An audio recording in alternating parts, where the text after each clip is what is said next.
We'll go ahead and get started. First question, Jonathan Fagan. Hi, PJ. Jae'Sean Tate was telling us yesterday about when he reached out to you a couple of years ago. What do you remember about that conversation? And what was your reaction to find out that this guy who wanted your advice 2 years ago was now going to be your teammate and your backup? Actually, it happens a lot more than people know. When people, have a lot of, throughout your career, you know a lot of people, and the next guys that come along, guys want to, kind of introduce to kind of help guys out along the way. And so I get calls from kids and agents and stuff like that all the time. So it's crazy how things like that come full circle, because now him being here, helping him daily now, try to get better, try to understand how to be effective in this league, and how to get going. Do you find it interesting or rewarding or whatever you find it, that there's this history with the Rockets of guys who've paid dues overseas, Mario Ellie, Pat Beverly, yourself now, Jae'Sean, that go overseas and then make their careers back in the NBA? It just shows guys' resistance to being told no. Having the mind to be able to not make it and to keep fighting and get better, go over there, get better, work on your game and get an opportunity to come back. I think it just shows the test of all the men that they were able to do it. Adam Spalding.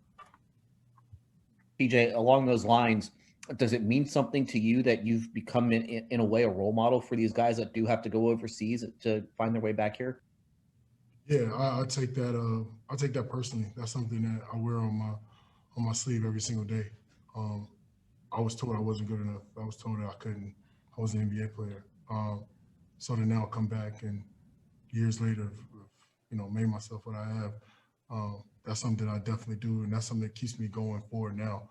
To show guys that go over there that they're told no, they can't play in NBA and they're not NBA players, that that's bullcrap. Keep going, keep fighting, keep getting better, figure it out, and they can do it. Mark Berman. PJ, given that you've obviously seen how tough this business can be, just the stuff you're talking about right there, how tough is it for you when you see a guy like Gerald have to get waived, given the situation, the numbers game, all that? We always say it's a business when it comes to stuff like that. Gerald Green is Gerald Green. You know what you're going to get every single day. A lot of times, they always say, it's so cliche, all the sayings when people get cut, but numbers games and, all that stuff. But it's always tough. It's always tough. Gerald's in the hearts of all of us, all the guys that have been here. All the guys that know what he's gone through and what he's been through, and to be able to, get on the team the way he did, it sucks. It's never fun when brothers get released. Kim Davis.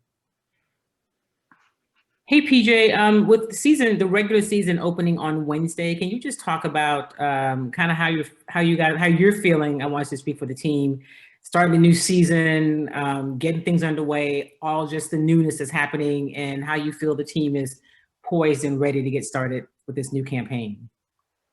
I'm feeling great. I'm feeling good. Everybody's working really hard. Everybody's doing everything they can to get the season started on the right foot. I think it's something that, coming back so soon, it's going to be something that guys got to pace, got to figure out. You can't just jump straight in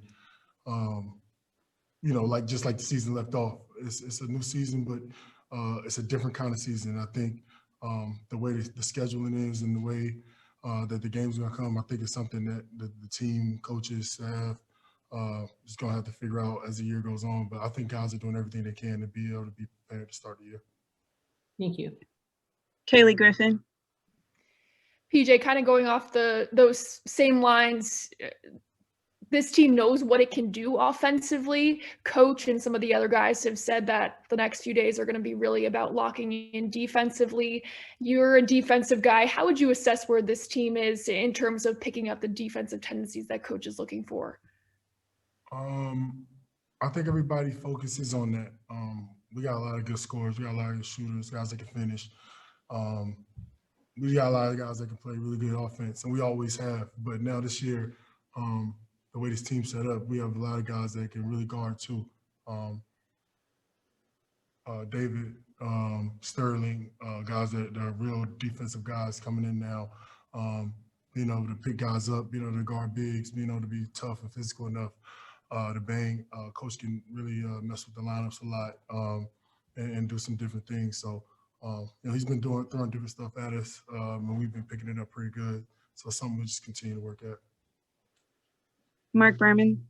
PJ, you were talking about how the coaches have got to figure it out in terms of how they're going to play guys, that sort of thing. What about for you personally, the way you play, how you play? Do you have to be mindful of the minutes you're playing, given the short turnaround, that kind of thing? Yeah, we've obviously talked about that some, especially with the training staff. And it's something you're just going to have to figure out on the go. I don't think it's something you can predetermine. A lot of people try to do that. I'm not one to do that. I like to go as the season goes and kind of figure it out. You want to win, and at the end of the day, you're going to do everything it takes to win, but at the same time, you got to be mindful of body and being able to preserve yourself for the whole season. Thank you, PJ.